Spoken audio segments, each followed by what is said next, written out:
Hey, Shawn Clement here from the Richmond Hill Golf Learning Center with another fine-tuning video. Now, for those of you who don't get out as often as you should, i.e. myself, I get out once a week. Sometimes if I'm lucky, I'll get out twice a week.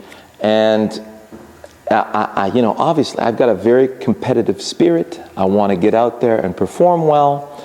And I have found something in my pre-shot routine that has gotten me to the next level of relaxation, allowing me to stay freewheeling enough to accomplish and achieve more decent golf shots out there. And I'm sure you guys want to hear all about it, and it's done through every shot in the bag. So what happens when you want to perform well, you tend to try too hard. When you try too hard, you get tense. When you get tense, you can't swing freely. So it goes in the opposite direction. So you can't be trying too hard, right? That's the secret of golf. No trying. So you just allow things to happen. Easier said than done, of course, right? Yeah, even for yours truly once in a while. So what I'm going to do is I'm going to strike a couple of putts here. We've got a little line down here. I'm going to be striking that ball towards this one. Has a little bit of a break. I'm not concerned about where it ends up. I am just concerned about whether or not I can get this putt started online. Now, distance-wise, it's real simple. If I picture how the ball is supposed to go into the hole, and I see how the ball is going to roll in at the speed I want it to roll in on, and I just make a nice rhythm in relation to that picture, my speed will tend to be excellent. All right? You're already wired to do this. So what I want to make sure is that I don't have any excess tension that's going to prevent me from doing that once it's time to pull the trigger. So when I swing my putter back and through without stopping, you'll notice how the putter tracks its own line beautifully back and through. Right? I go to the ball.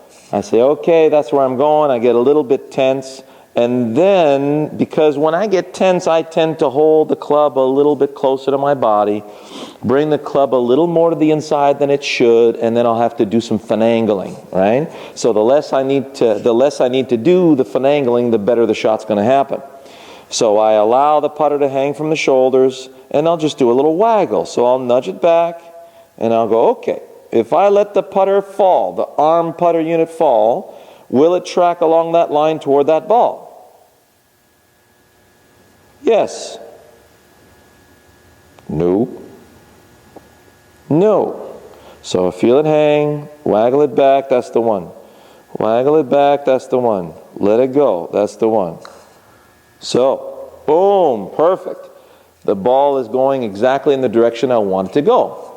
Now, it all goes back down to the video entitled Let the Picture Set Up Your Backswing. So if I'm a baseball player and I'm hitting a home run center field, high fly ball versus a grounder to third base, low chopper, the backswing is going to be very different. My preparation to that hit's going to be different. So it's the same thing with golf. If I have a picture already out here of what I want to do, all I got to do is feel, is the takeaway matching that picture? That one didn't. This one did. Okay, so now do the same thing for chipping. Get my wedge out, swing back and through without stopping. Oh, that feels really good. So now I get into my position, nudge it back. Does that feel like the arm club unit can fall in the direction of my target and catch the ball first? Yes, because if you look at my setup position here, the low point of this arc is right here. So obviously I want the ball slightly behind that low point. So the ball is slightly behind the low point. Does this feel like it's going to go in the direction I want the ball to go? Yes. No. No. There's the importance of keeping your eyes here. So in my peripheral vision, I can tell where's my target, where's my takeaway, and they both match. If I go like this, I don't know, because I don't know where this is anymore. I'm just checking this, some sort of position that some magazine article or golf book or tip on the Golf Channel told me to do. So don't look back here. There's nothing for you to look at, because it all depends on your picture out there. So, does this fit? Yes. So, yes. So now if I let it fall, nice crisp contact going in the direction I want it to go. That's how I will make a lot more beautiful. That's how I'm going to make a lot more decent shots out there. And what's really cool is when I see that everything matches going back, it matches again, I'm going, hey, this is cool, I can do this, and it just brings me down to that extra little notch of relaxation. If it's helping me, I know it's going to help some of you guys, okay? So if I played every day, 36 holes a day, may be a different story. But if you guys remember Mike Weir, that waggle that he had in his backswing, he was trying to get to a specific, not too far outside position. He did it so much on the range that he got used to it, brought it out on the golf course, and it helped him. It was an extra little measure of relaxation, like a little security blanket. All right? So same thing with the full swing. If I'm going to do a draw, get behind the ball, does this feel, oh man, that's going to go way too far to the right. It's going to be scrapey, it's going to tend to be push out. Whoa, that feels like it's going to fall way too far to the inside. That just does not fit my picture. My picture's going along this line right here. Get behind the ball, should go just a hair right of that line. Yeah. Yeah, there it is.